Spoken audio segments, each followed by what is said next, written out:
Lindo día, bienvenidos, bienvenidas a este nuevo día de nuestro Congreso de Ciencias Sagradas. Empezamos con una maravillosa charla junto a Antonio Selles y Amparo Esteban. Les voy a comentar un poquito de ellos para quienes no los conocen. Antonio Selles es de España, es psicólogo especialista en psicología clínica, experto en psicopatología, psicoterapeuta gestalt, profesor de yoga y meditación. Su trabajo como psicólogo le ha enriquecido profundamente, sumando el interés por la filosofía, las tradiciones, filosofía perenne, la iniciación y el yoga. Tenemos a Amparo Esteban de España, psicóloga, terapeuta gestal, formada en crecimiento erótico y desarrollo personal, docente en formación en terapia gestal, formación en baile como terapia, cofundadora del Instituto de Terapia Gestal de Castellón, España. Gusta de la música, la formación en baile como terapia, cofundadora del Instituto de Terapia Gestal de Castellón, España. Gusta de la música, la pintura, el baile, todo lo que tenga que ver con la creatividad y con las relaciones humanas. El día de hoy nos estarán presentando la charla entre el sexo y la trascendencia, recuperando la unidad, y después compartiremos un taller junto a ellos. Bienvenidos, les doy la palabra para que puedan iniciar y podamos disfrutar de su maravilloso taller. Gracias por estar el día de hoy con nosotros.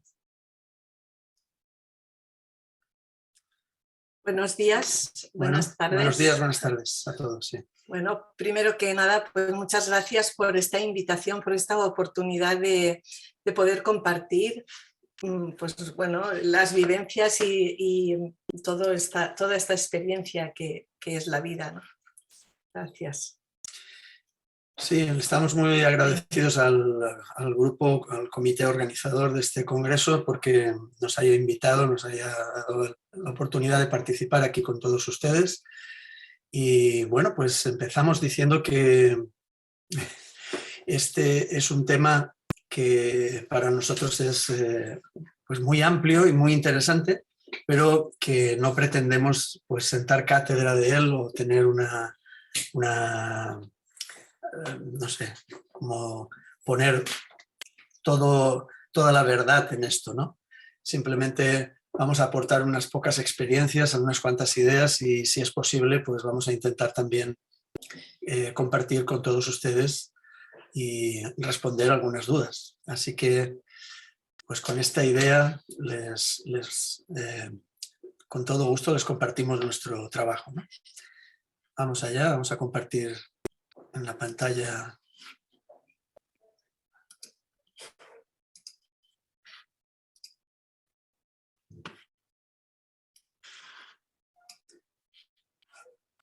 Bien.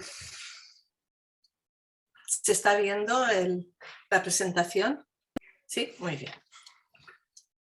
Bueno, nosotros, además de ser psicólogos y terapeutas en ejercicio, pues somos pareja, somos matrimonio desde hace un montón de años, y pues bueno, también esto vamos a intentar ponerlo en nuestra exposición de alguna manera, ¿no?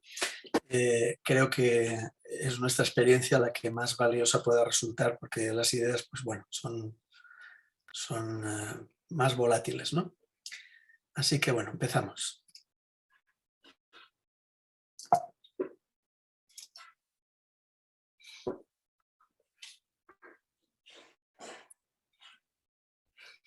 Bueno, pues podríamos buscar definiciones de sexualidad. Yo me he quedado con esta de la OMS, que dice que es un aspecto central del ser humano a lo largo de su vida y abarca al sexo, las identidades, los roles de género, el erotismo, el placer, la intimidad, la reproducción y la orientación sexoafectiva, ¿vale? Lo que está claro es que en la sexualidad pues todo es cultural, y además de todo lo que es la genitalidad, la procreación, el placer, pues va a incluir otros componentes, pues como es pues la educación que recibimos en la escuela, la política o el estado en el que vivimos, las estructuras jurídicas que regulan ese estado, la propia imaginación, los mitos religiosos y los valores y creencias en los que hemos sido educados. Y aunque la sexualidad humana se basa en lo biológico, al estar inmersa en estos contextos sociales e históricos de cada momento concretos, pues está influida por todos estos factores que hemos dicho, económicos, culturales, políticos, éticos y religiosos de la época en la que se produce, en la que hablamos de la sexualidad. Bueno, hemos querido hacer un poco de historia, de revisar la historia, sobre todo la occidental. No nos ha dado tiempo de revisar también pues la oriental y quizá de muchos lugares, ¿no? De todo el mundo, pero nos hemos centrado más en la historia occidental, que creo que quizá es bastante común porque tiene un poco de la relación con la Iglesia Católica y pues esa es la que... Amparo, disculpa, una pregunta. Estamos viendo la primera diapositiva. ¿Es esto correcto? No.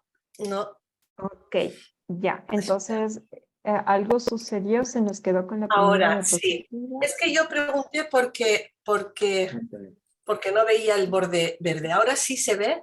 Ahí está perfecto. Ahí está muy bien. Vale. La anterior era esta.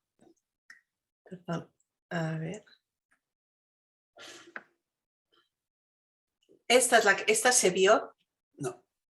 No, esto no se vio. Ahí estamos. Vale. Ajá, muchas Bien, gracias. vale. Pues ahí es cuando pregunté, porque no veía el borde de estar compartiendo. Muy bien. Bueno, pues esta historia, gracias, Gina.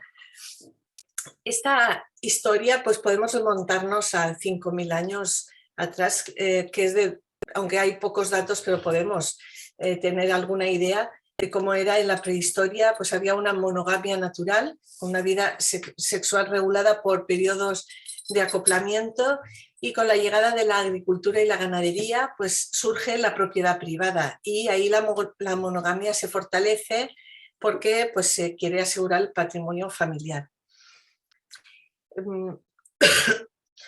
Normalmente los códigos sexuales pues van a ser distintos en cada lugar, pero vamos a considerar que en la prehistoria pues más o menos estaban marcados por esto, ¿no? Por la forma de vida.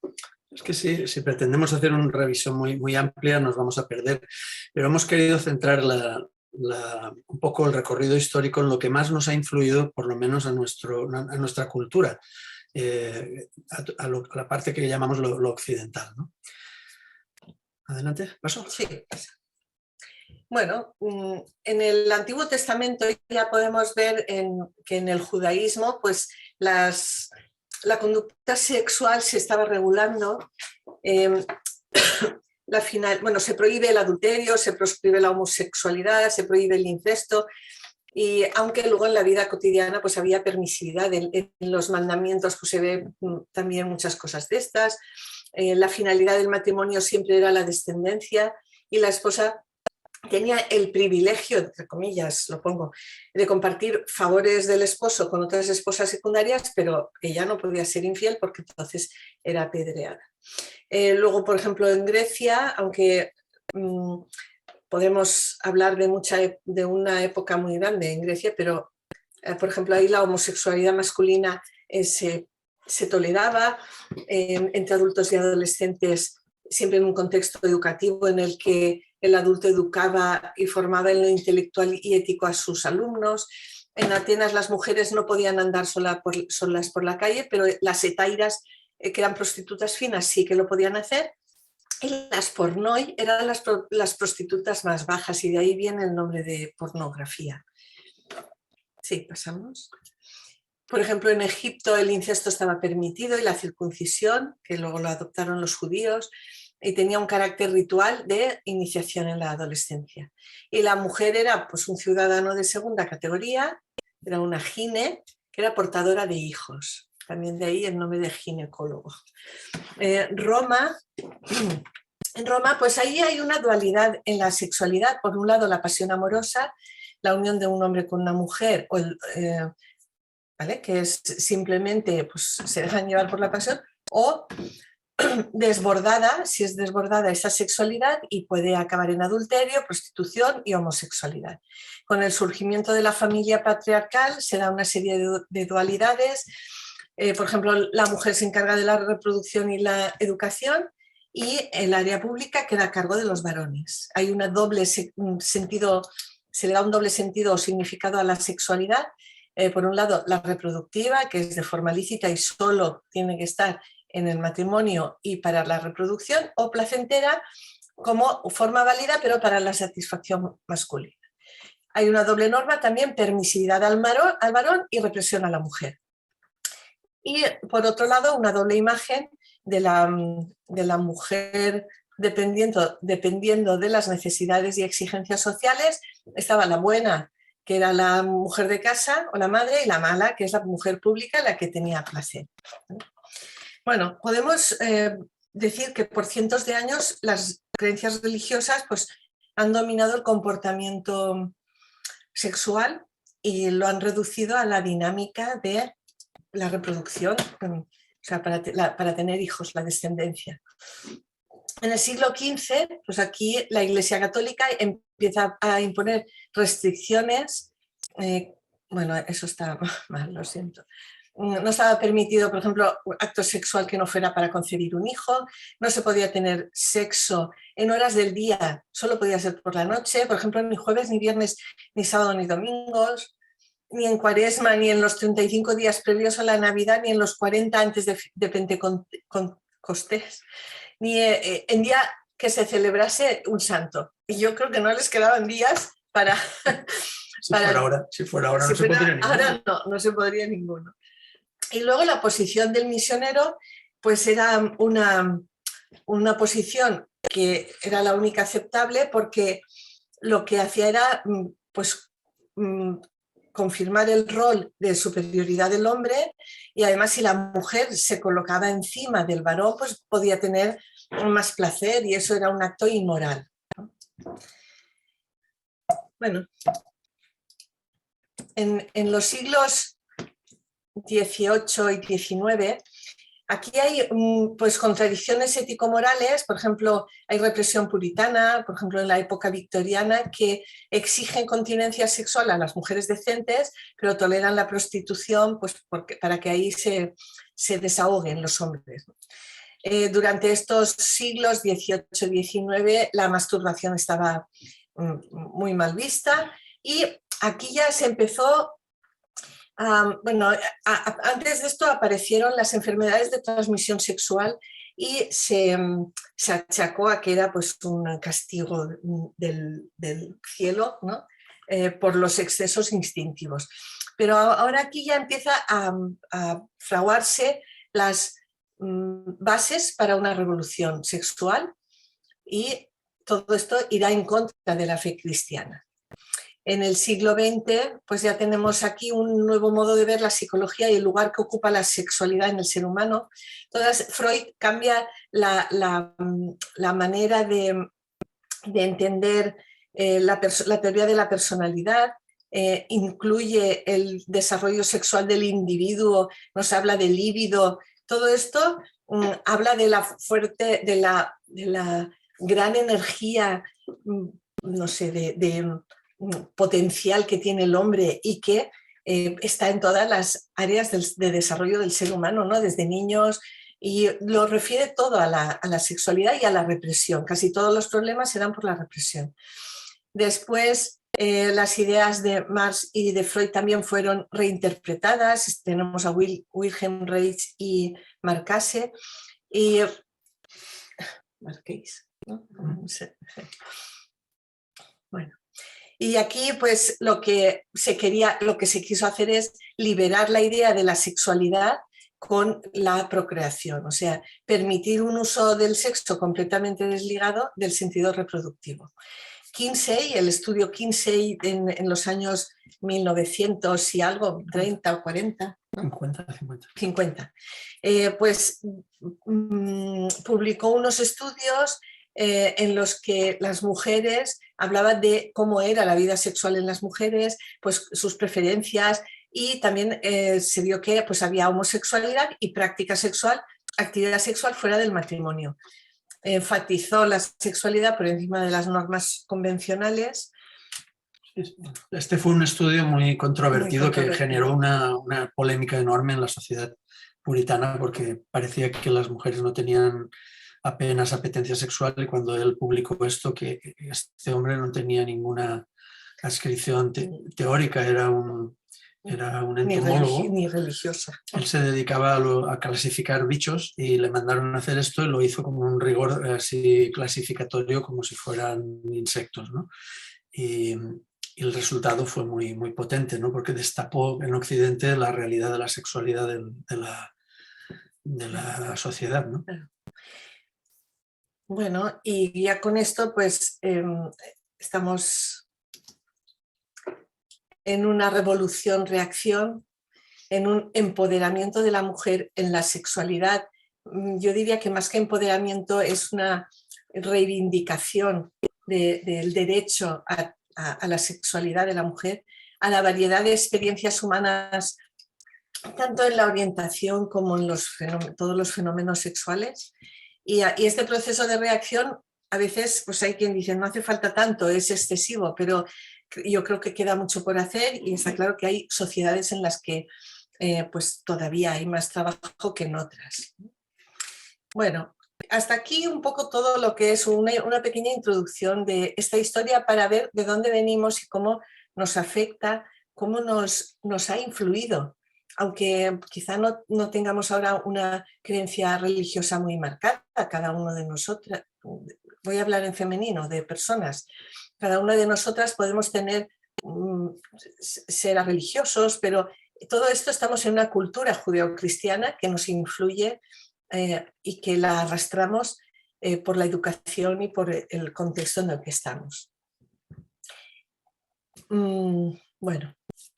A partir de esta revisión, pues claro, como hay dos grandes fuerzas en marcha, ¿no? Una que parece crónica en la historia y que tiene que ver con el control, la represión, la dirección de la sexualidad como algo a controlar en la gente, que muchos pensadores y escritores y investigadores han colocado aquí el factor más importante de control de las masas humanas, porque controlando lo que en el sexo es bueno o malo, lo que se debería o no debería hacer, tenemos agarrada a la gente desde un lugar muy íntimo, ¿no?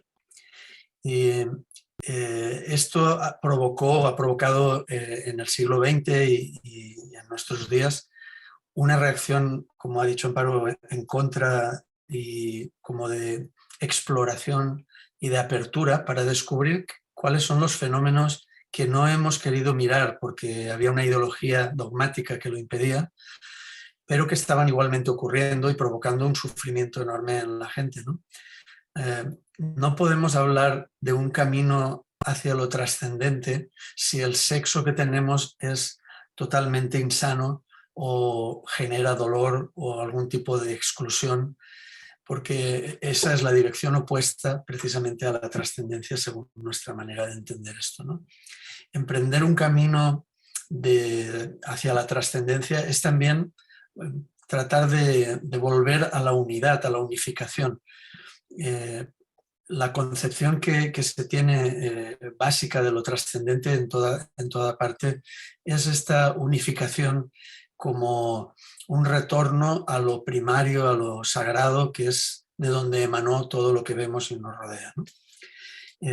Para ello, el primer paso, lógicamente, es reivindicar una salud mínima, una idea mínima de salud en lo sexual, ¿no? Por eso hemos querido plantear este tema, ¿no? Pero vamos a ver también cómo en este tema de la trascendencia hay varios modos de entender y varias concepciones que a veces son difíciles de casar, ¿no? de encajar.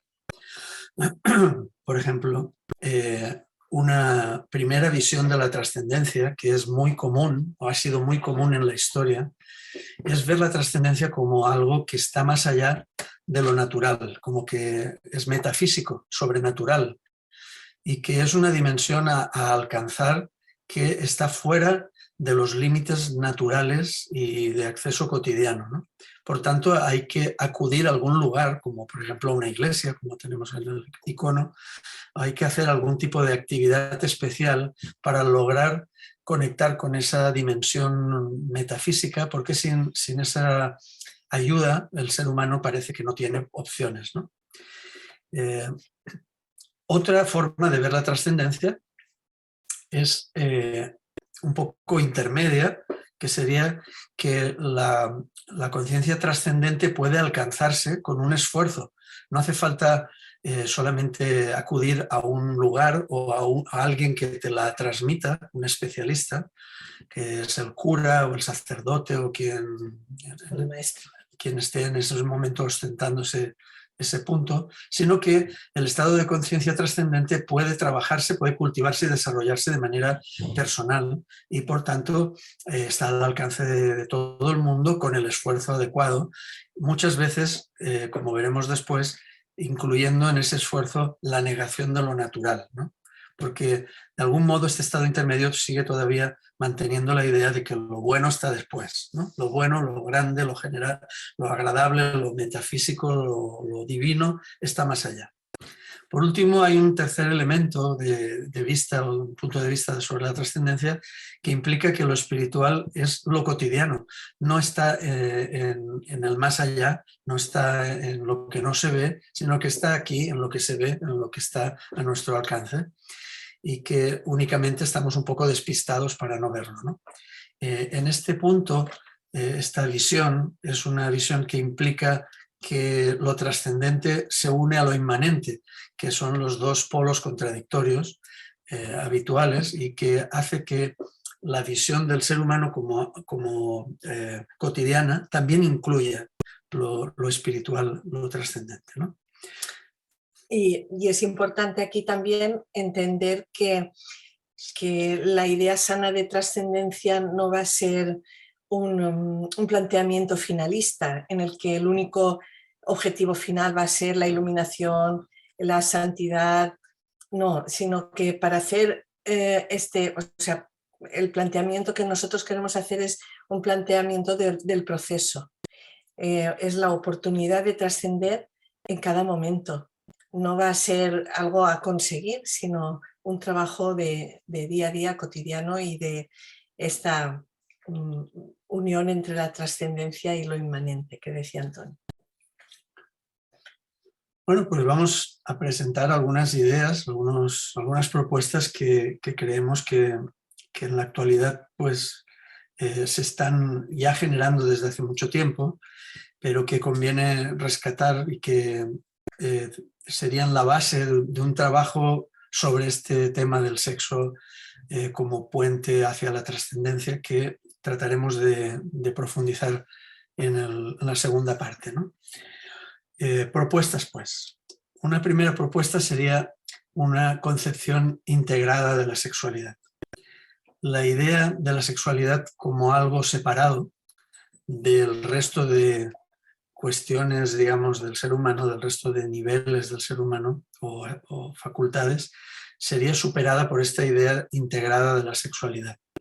Si suponemos que somos un conjunto entre lo físico, lo energético, lo mental, lo emocional, lo espiritual, si entendemos que esa idea integrada, holística del ser humano es la que nos conviene tener, pues vamos a ver cómo desde un primer momento el ser humano está, por herencia de sus padres, de sus progenitores, pues tiene un potencial, que tiene una capacidad de extensión para desarrollarse a lo largo de la vida. Es como un capital que uno tiene y que se pone a trabajar cuando uno nace, ¿no? La idea sería que trabajáramos con este potencial que nos han regalado nuestros padres y que trabajar con él implica varias cosas. Por un lado, aceptar que no siempre ese potencial es, no sé, puro, perfecto. En algunos casos, la herencia que nos transmiten nuestros padres, tanto biológica como en el aprendizaje emocional o mental, pues está llena de pequeñas o grandes lagunas o errores o problemas, enfermedades, ¿no?, contaminadas con esto, ¿no? Así que desde la más tierna infancia vemos que los niños pues tienen diferencias entre ellos que habría que achacar a esta cuestión, ¿no? Y esto implica que para desarrollar nuestro potencial hemos de reconocer, como decía, estas pequeñas o grandes deficiencias que tenemos para precisamente desarrollarlas a partir de lo que nos falta o de lo que tenemos como primer problema, ¿no? Si pensamos en la capacidad humana de la sexualidad como algo que es digamos, el factor único que produce la reproducción de la especie, la capacidad de traer al mundo a un ser humano y formarlo de una manera completa. Este aspecto que parece simplemente instintivo, si lo miramos con detenimiento, pues nos produce inmediatamente una ternura inmensa y una inmensa profundidad, porque es el acto creativo más potente del que disponemos los seres humanos, ¿no? Pero la sexualidad, cuando no produce procreación, también esa energía concentrada, esa disposición especial que se obtiene a través de ella, también es un potencial creativo de primer orden, aunque no sea para crear una vida, pero sí para crear un trabajo en el mundo corporal, emocional y mental, ampliando definitivamente el campo de la conciencia de los individuos que están participando de este acto y, por tanto, como consecuencia, impregnando a las personas con las que se relacionan de esta conciencia abierta que pues, se puede desarrollar con esta idea, ¿no? Bueno, ahora, en el proceso de transformar la energía, hay una idea que a mí me parece interesante de esta concepción, que sería la idea de que el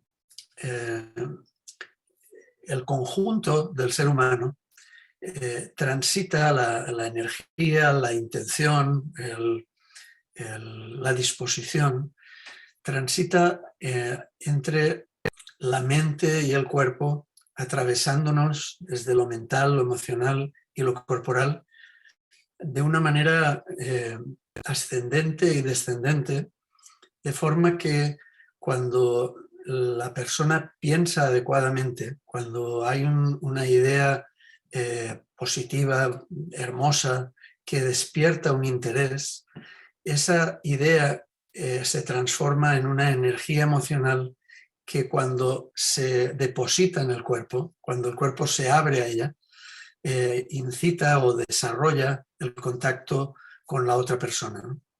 Cuando esto ocurre, esa donación que ha venido de la mente y de la emoción se devuelve a través del contacto placentero, de la emoción, del disfrute, desde el cuerpo hacia la emoción y haciendo que nuestra mente también encuentre una cierta claridad que es, digamos, también resultado de este proceso, ¿no?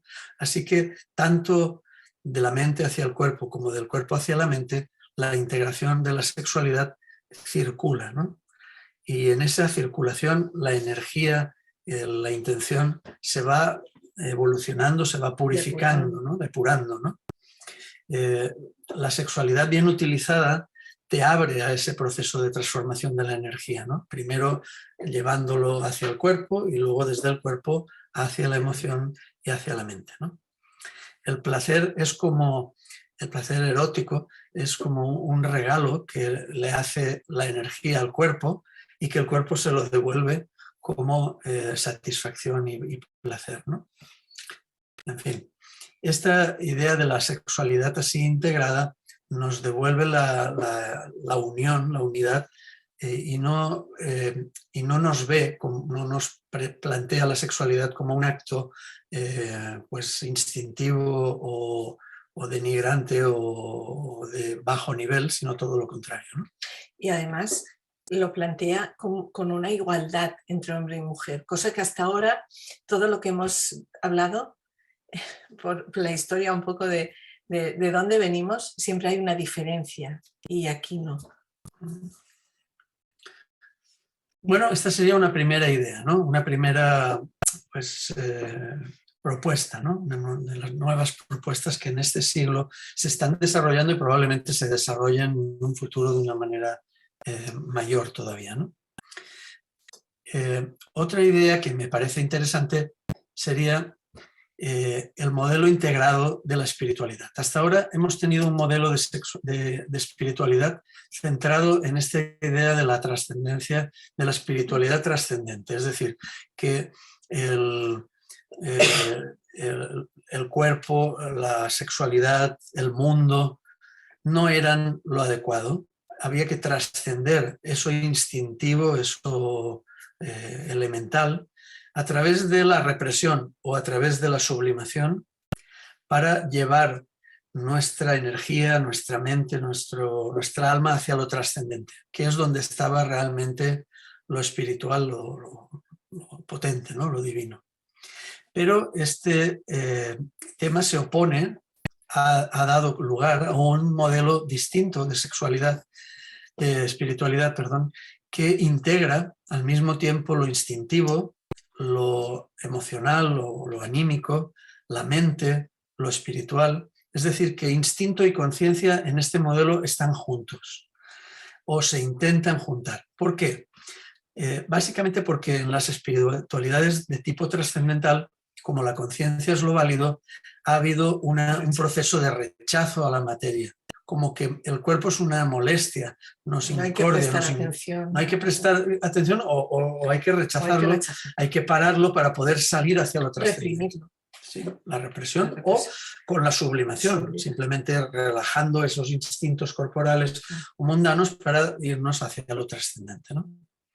Pero un efecto pernicioso de esto es que en casos muy potentes esto llega a producir una grave disociación del individuo, produciendo pues, fenómenos más o menos banales, como uno que se conocía hace tiempo, como que era los hijos de lo alto, ¿no? Con un perfil de personalidad, ¿no? Muy elevado, que lo llamaban así, como que si de pronto una chica encontraba, se ponía de novia con un chico que era un hijo de lo alto, pues iba a tener dificultades para que este hombre aterrizara, trabajara, estuviera con ella atendiendo sus necesidades, inclusive teniendo relaciones sexuales, porque era tan elevada su mirada hacia lo trascendente que no aterrizaba, ¿no?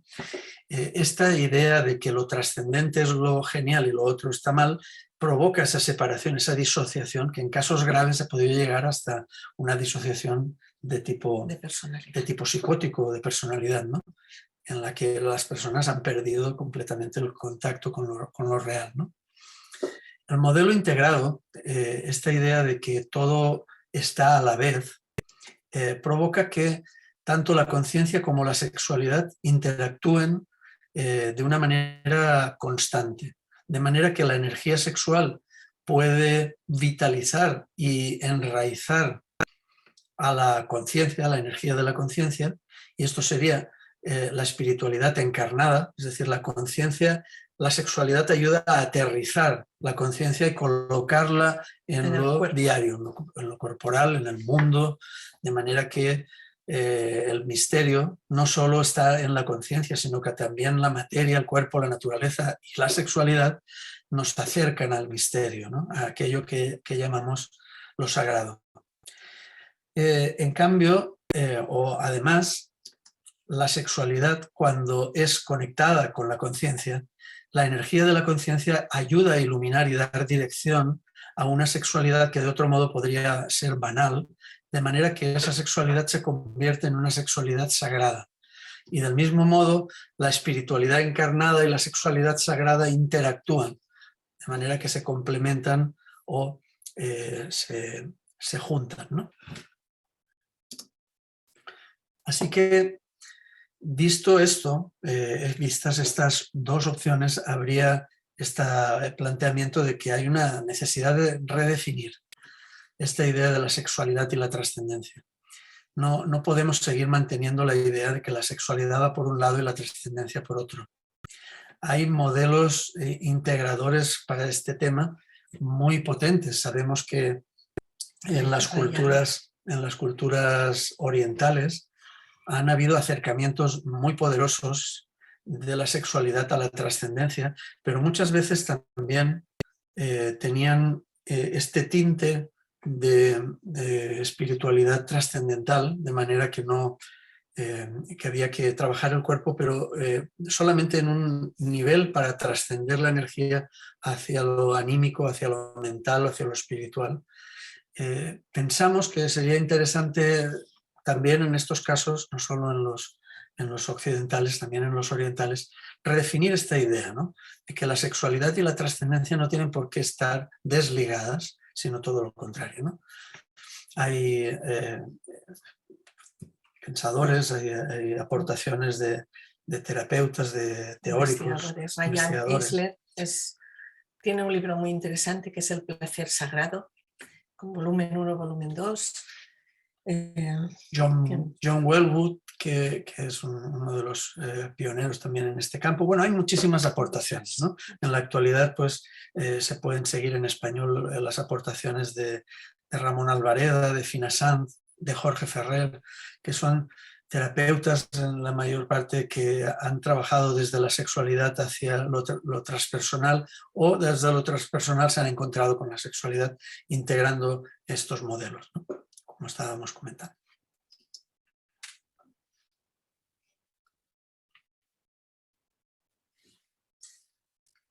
Bueno, visto esto, pues vemos que hay una necesidad de redefinir la sexualidad y la trascendencia, como estábamos hablando, con una sexualidad consciente en la que ambos cuerpos se unen en las diferentes dimensiones, la física, la emocional, la mental. Y atrevernos a amar a otra persona pues nos va a hacer afrontar todo lo que nos pasa dentro. Es un acto valiente y honesto. Puede serlo, ¿no?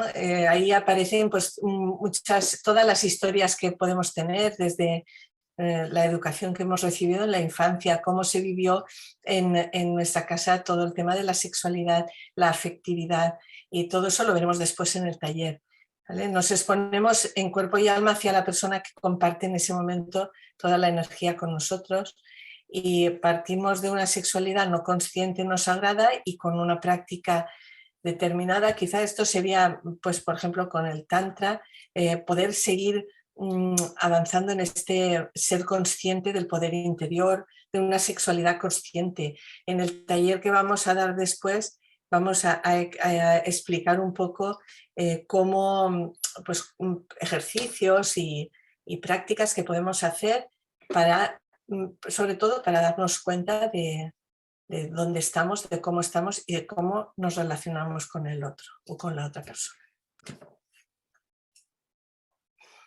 Estas serían las prácticas, ¿no?, que estaba mencionando Amparo. Sí. Liberarnos de prejuicios, de la culpa, de la vergüenza, dejar de querer controlar las cosas para llevarlas a un determinado lugar, conectar con lo que nos gusta de forma individual, trascender en la fusión con el otro, estar en el presente, en lo que sentimos, sentir lo que pasa. Iremos viendo esto en el taller, ¿no? Sí.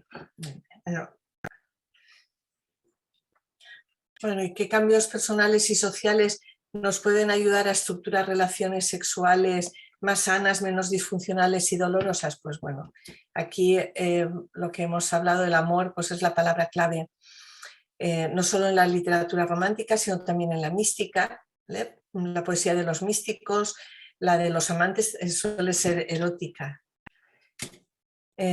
Perdón, esta no.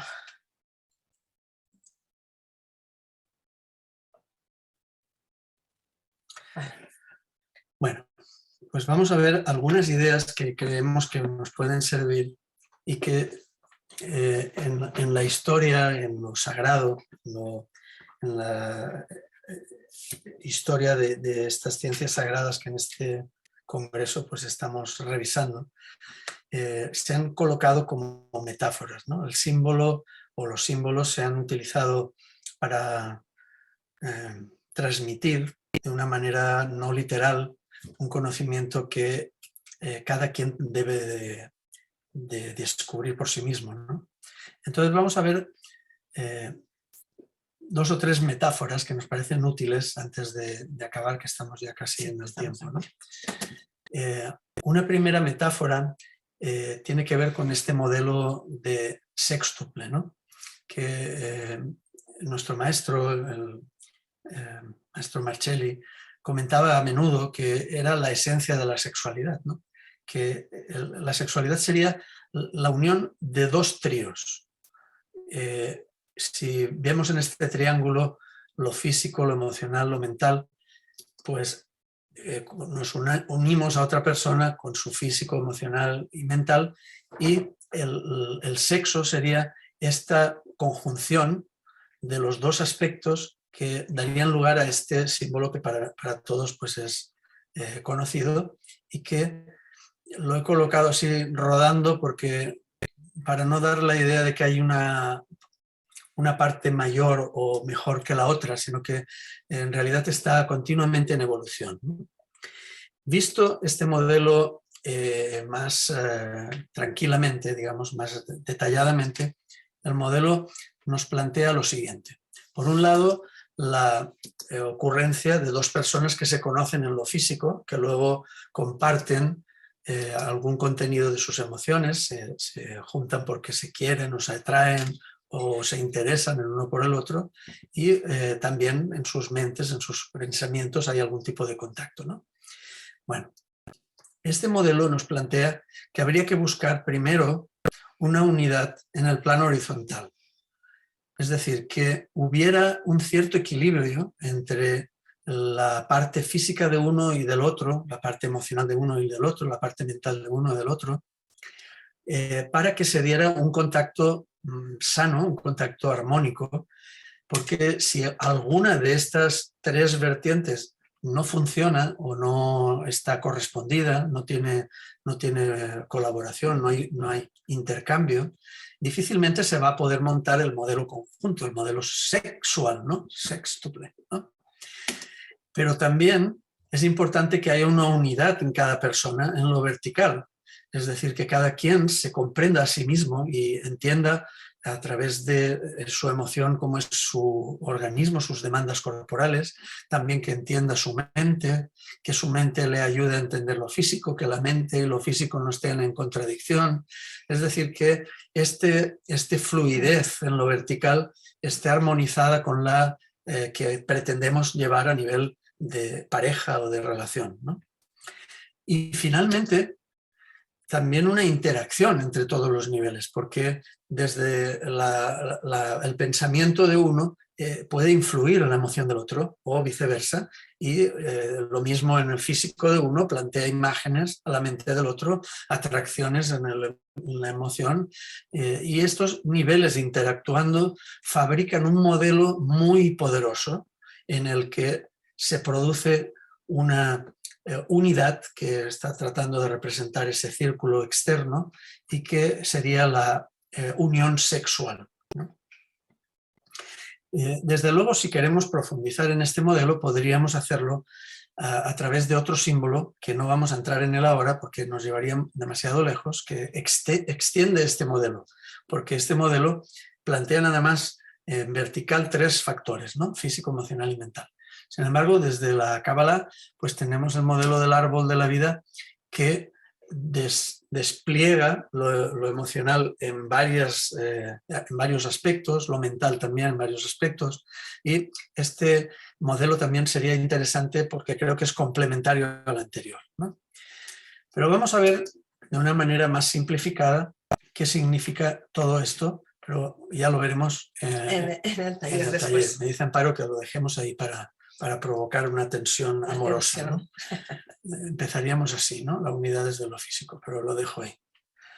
Así que de momento nos paramos aquí y respondemos las preguntas que necesiten.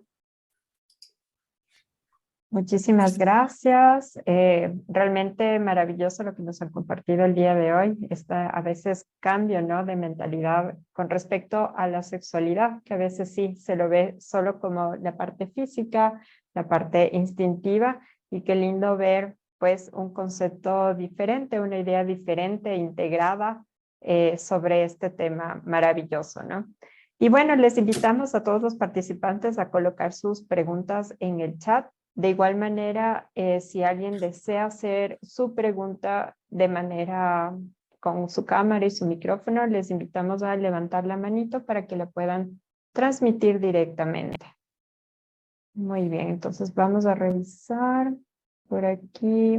Bueno, hasta que nos vayan colocando sus preguntas.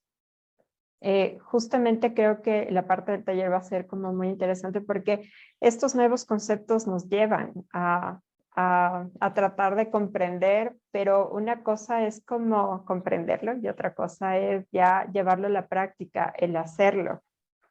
Entonces, ¿qué nos pueden decir por ahí? Comentar algo.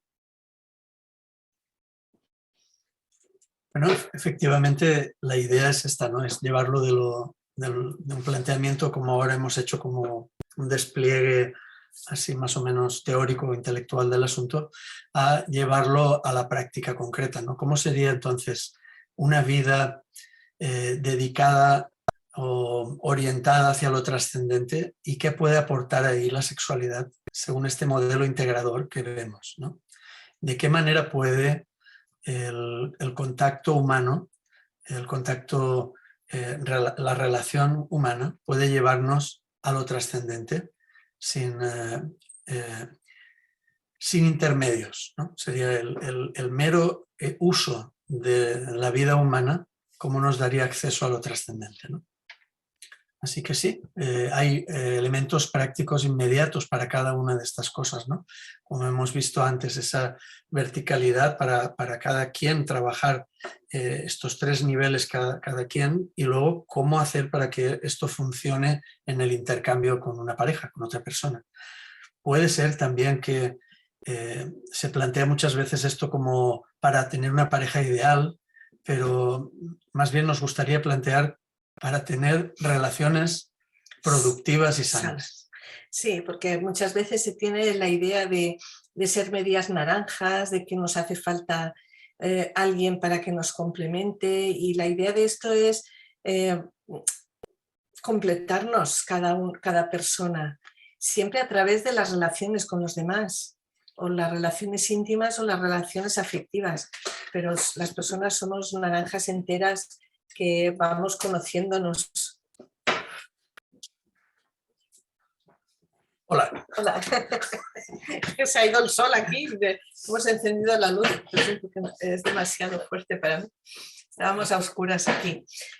Entonces yo creo que de lo que se trata es de tener un conocimiento sobre cada persona y claro, podemos conocernos a solas, pero conocernos a través de las relaciones con los demás pues es más fácil. Ese es el planteamiento. Perfecto, muchísimas gracias por compartirlo. Ya nos están poniendo varias preguntas en el chat, entonces vamos a empezar con la pregunta de Marta Reyes. Nos dice, ¿cómo sería la explicación del amor y en qué forma se dirige en este sentido sexual? ¿En qué pensamientos se deben percibir? Vale. Yo, por ejemplo, diría que primero tiene que ser pues, el amor hacia una misma. Y el amor hacia una misma es pues, la aceptación del propio cuerpo, la aceptación de las emociones, la aceptación de cómo somos. Luego, sería un nivel íntimo, diríamos, ¿no? Y ahí está todo lo aprendido, todo lo que repetimos, analizar eso, estudiarlo, conocernos. Al final sería eso, conocernos. Después, bueno, y eso es amor.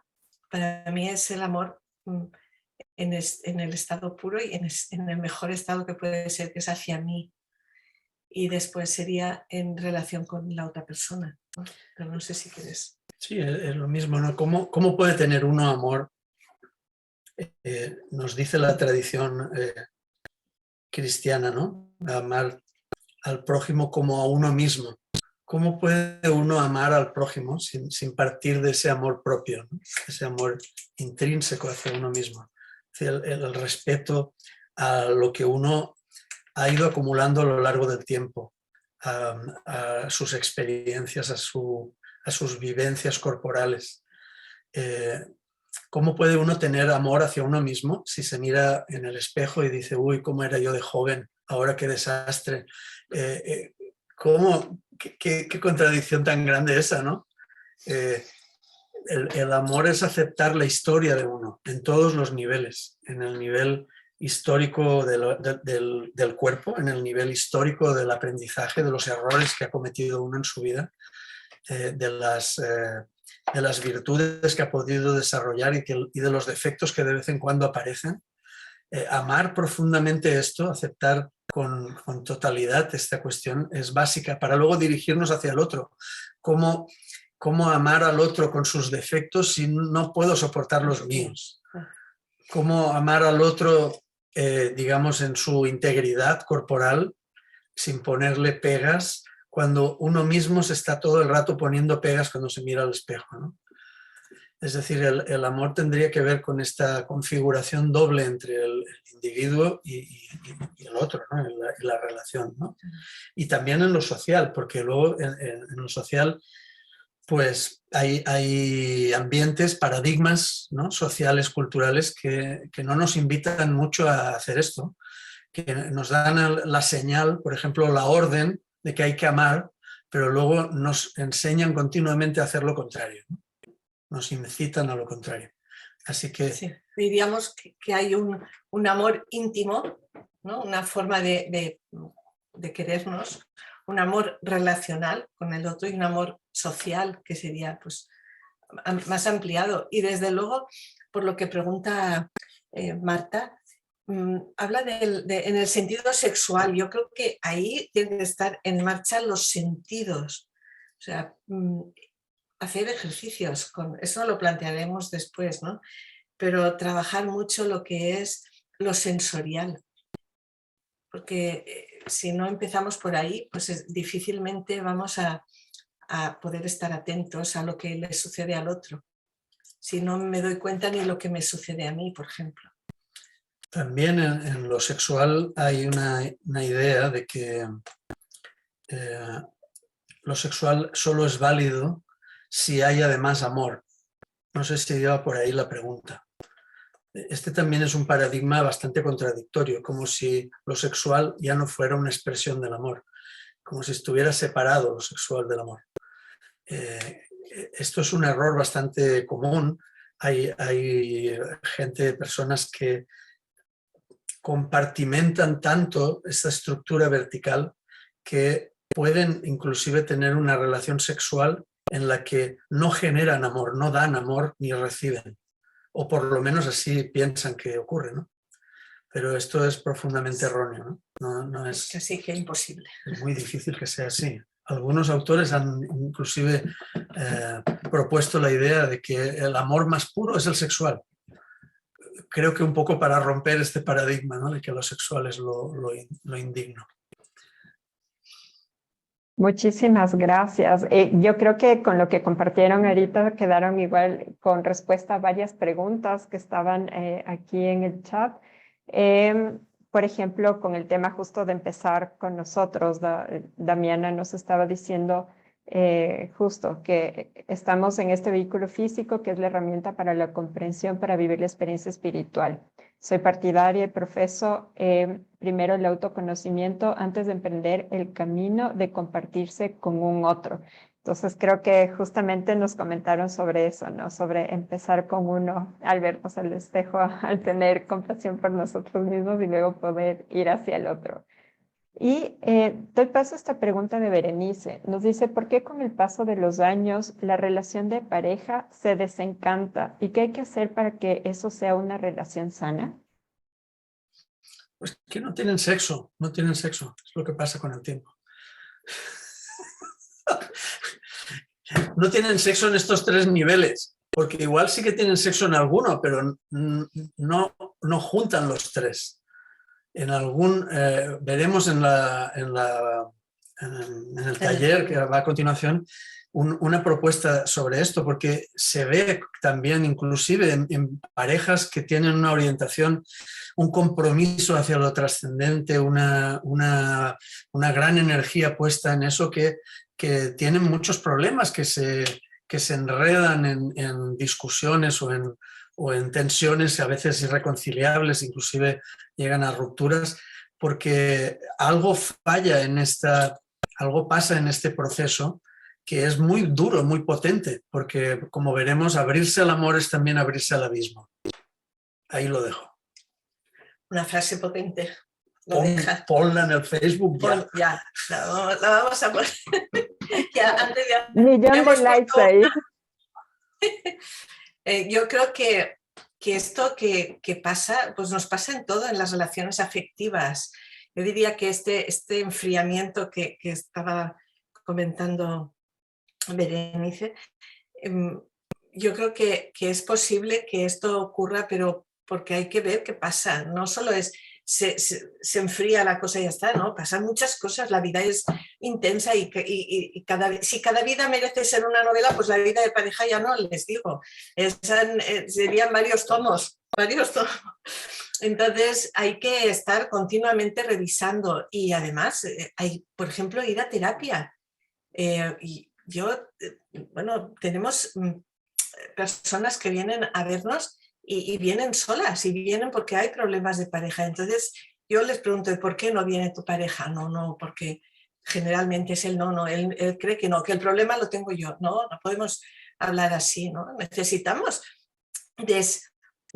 despenalizar lo que es, por ejemplo, pedir ayuda, despenalizar lo que es tener problemas, despenalizar o quitar el mito, desmitificar lo que es una pareja que funciona, que tiene una relación sana. Parece que sea la que no discute, la que no va a tener problemas. No, claro, los problemas van acompañados de cualquier relación, ¿no? Es que alguien dice que qué linda energía entre los dos, porque no nos ven en otros ámbitos.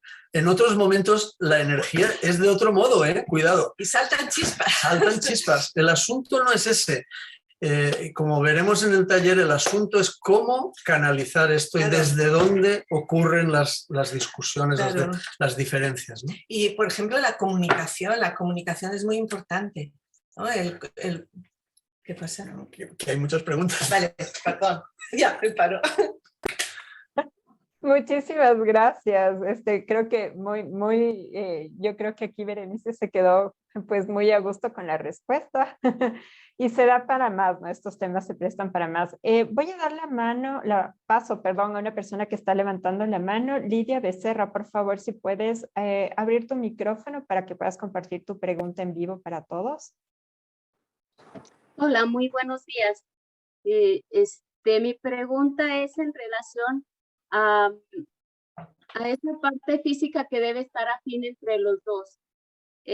¿Cómo influye esa energía entre una pareja donde uno de los dos, digamos, lleva las disciplinas del vegetarianismo, de todo esto que se maneja en la hermandad, y una persona externa a esta hermandad que no lleva esas disciplinas, que come carne, que toma café, que todo eso, y cómo influye ahí esa energía en una relación sexual?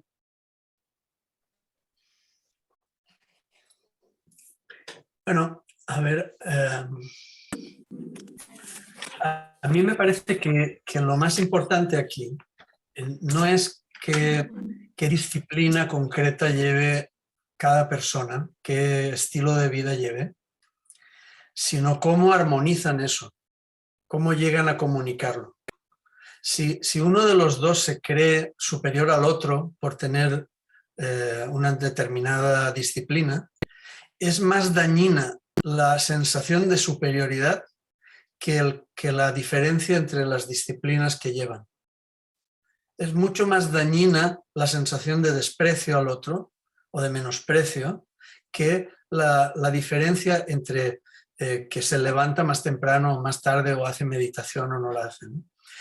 Con esto no quiero decir que no sea importante, creo que todos los factores lo son, todos juntos elaboran el resultado, ¿no?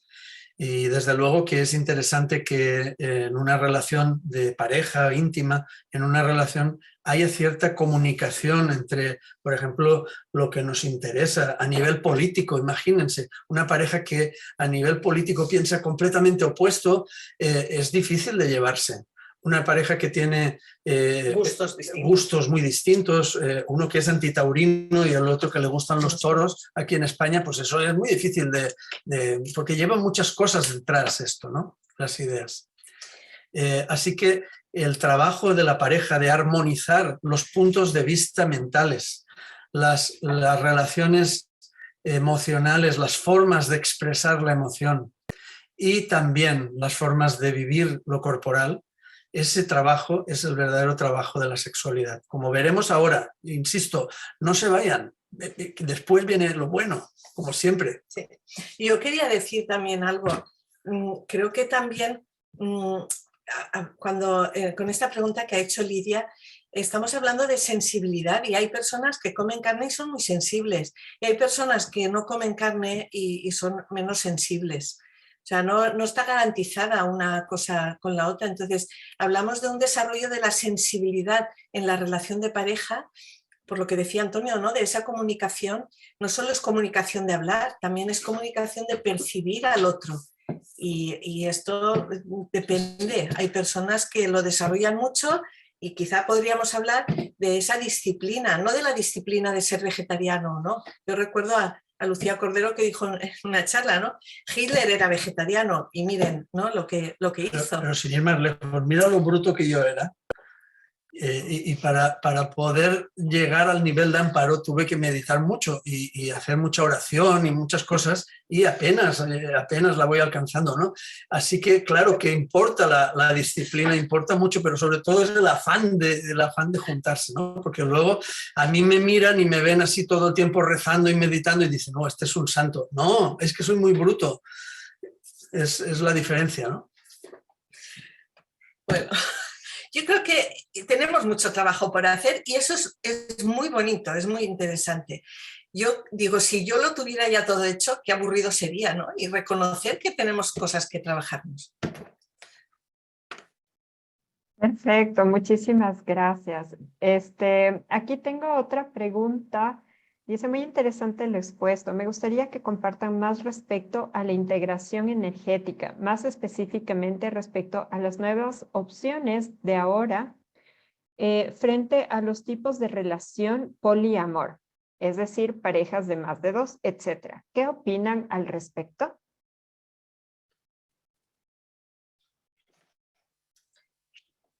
Pues yo creo que, a ver, es muy sano plantear una alternativa a una monogamia obligada y, o sea, estar sometidos a algo porque sí, ¿no? Entonces, solo una pequeña opción. Esto no es nada nuevo, ¿eh? Esto, no. Solamente el nombre es nuevo, pero el hecho siempre ha sucedido. Desde que ocurre la monogamia, ocurren las excepciones a la monogamia, que son estas cuestiones. Lo único que están planteando estos del poliamor es lo que decía Amparo ahora, ¿no? Es una revolución hacia el patriarcado dominante.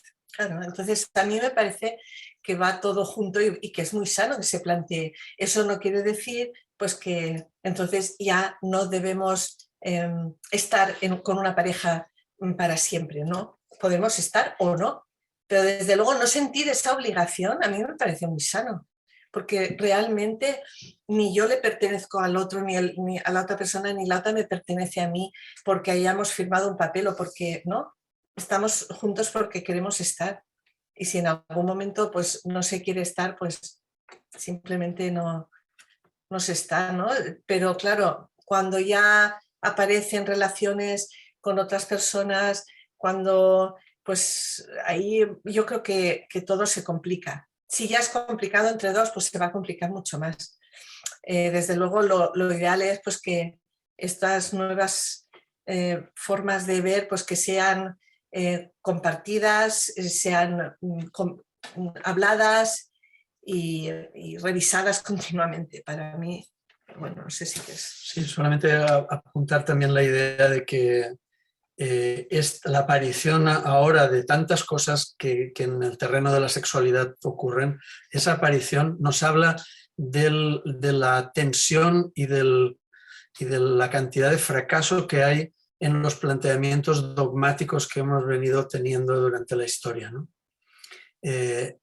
No es que esas sean las mejores opciones, pero por lo menos alguien está gritando que el matrimonio no funciona cuando no funciona bien, que el divorcio es una buena opción, pero también que en lugar del engaño en la pareja, el plantear abiertamente que la pareja tenga otras relaciones sería mejor. Ahora, eso no quiere decir que eso sea lo ideal.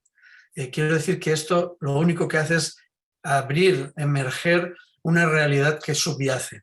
Ahora, ¿podemos educarnos para una relación cada vez más saludable? Sí, sin ninguna duda. Y esa relación más saludable es muy probable que mayoritariamente sea monógama, aunque para algunas personas probablemente nunca lo sea, y esto también es respetable. ¿Qué es lo que ocurre energéticamente? Según la tradición ocultista, ocurre un intercambio que es un lío. Pero no hace falta irse al ocultismo. Como decía Amparo, si ya es difícil entre dos, imagínense entre tres o entre cuatro, ¿no? Wow. O entre 5 o entre 6. Bueno, claro, no tienes por qué limitar. No te pongas así. No limites, no limites. Hemos puesto, es que luego he puesto una foto luego en la presentación, en lo que sigue para el taller, y está en una cama y son 6 pies, ¿no? Entonces, bueno. A lo mejor nadie se daba cuenta, no nos contaban. Bueno, ¿qué más? Está bien. Aquí hay una pregunta. Me dicen, ¿de qué manera canalizar la energía sexual para generar una conciencia mayor en cuanto a lo espiritual? Sí, después. Después tenemos prácticas para eso. Muy bien, muy bien. Pero esto está implicando, sí, en esta pregunta yo le pediría a Damiana que la reformule, que la vuelva a hacer. Porque si esto no se va al objetivo. Sí, está implicando que la energía sexual solo es la corporal y lo espiritual solo es lo trascendente. A ver si lo puede reformular para que en el taller podamos responder a la pregunta, pero de una manera integrada. Claro, y además no es el objetivo, porque si no parece que lo espiritual sea el objetivo y podemos usar esa energía física para llegar al objetivo. Y hemos hablado antes del proceso, y no es un proceso que sube, es un proceso que está en movimiento, que se retroalimenta, ¿no? Como decía Antonio antes, que lo dona a lo físico y lo físico lo devuelve con el placer. No sé si es que tú querías, por ahí te veía con la manita levantada, ¿querías como comentar algo o ya está tu respuesta ahí? Ya me parece que ya está. Sigo reformulando la pregunta, pero le sigo, okay. A pesar de que está apagada la cámara, le sigo atentamente. Muchas gracias. Muy bien. Voy a pensar cómo reformular. Muy bien. Gracias.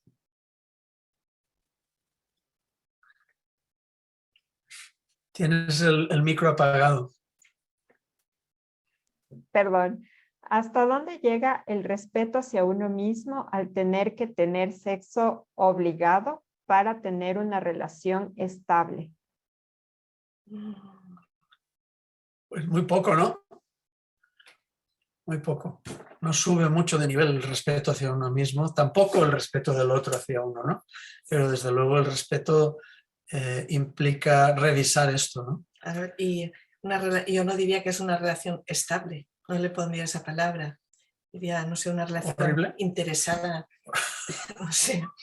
No sé.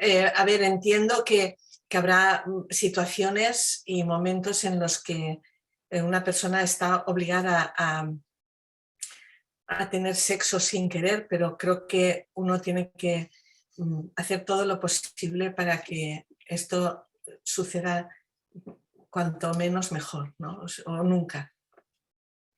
Sentirse obligado no es lo mismo que estar que estar obligado. obligado. Estar obligado es una situación de abuso Sí. directamente delictiva.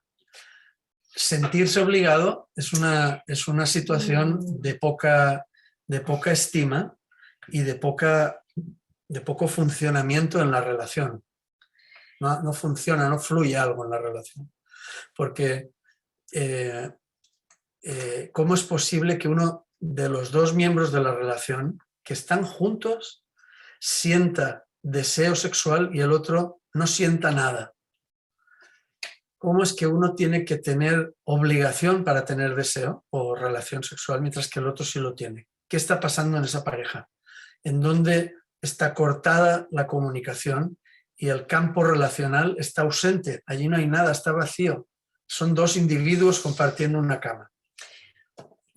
Y yo añadiría, si se siente obligada, que busque ayuda. Normalmente, a veces las cosas las podemos hacer solas, pero si lo hacemos acompañadas es mejor. Y el apoyo en situaciones así es importante, muy importante. Pues para clarificar todo esto, ¿no? Que parte es un sentimiento de uno, porque a veces uno se siente obligado por culpa, no porque el otro lo obligue, sino porque se siente culpable. O por necesidad, porque no se puede separar, o yo qué sé, hay muchas cosas, pero sobre todo el apoyo es algo que en todo lo que hemos hablado, quizá no lo hemos dicho, pero es importante buscar apoyo, porque a veces pensamos que estamos muy solas. Las mujeres, por ejemplo, con todo el tema de la sexualidad, pues se hacen círculos de mujeres, se hacen círculos de lactancia, círculos de parto natural, mujeres que comparten muchas cosas, y eso es un apoyo que se encuentra, igual que hay grupos de hombres que comparten sus experiencias, y después podemos estar grupos de personas que compartimos las experiencias. Creo que es muy importante saber que no estamos solas, que estamos toda la humanidad aquí compartiendo y viviendo y pasando muchas veces por lo mismo en soledad, ¿no? Entonces, no, por favor, esa soledad no. Aquí estamos, ¿no? Estamos aprovechándonos de este método, de esta forma virtual de encontrarnos. Eso del sexo obligado tiene tanta historia que todo el mundo o lo ha vivido en algún momento, o ya sea en carnes propias o por algún familiar, por algún amigo o algún ancestro, ¿no? Y esto es una herencia que nos pesa a todos de una manera muy profunda en nuestro alma colectiva, ¿no? Necesitamos mover todas estas cosas. Damiana Muchísimas sigue gracias. reformulando. Ay, sí. Bueno, comentarles que quedaron algunas preguntas realmente todavía en la pizarra. Hemos tratado como de ir guiando las preguntas para que vayan dentro de la temática. Algunas se quedaron pues en stand-by. Esperamos que ya en el taller estas preguntas se puedan ir contestando. Y pues ahorita vamos entonces respetando los tiempos, nos vamos al receso porque regresamos con Antonio y Amparo a las 9:30 para continuar con el taller. Entonces así les damos este espacio para descansar y todos también para que tomen un poquito de agua y pues regresar con todo el ánimo para disfrutar del taller. Muchas gracias. Gracias. Muchas gracias.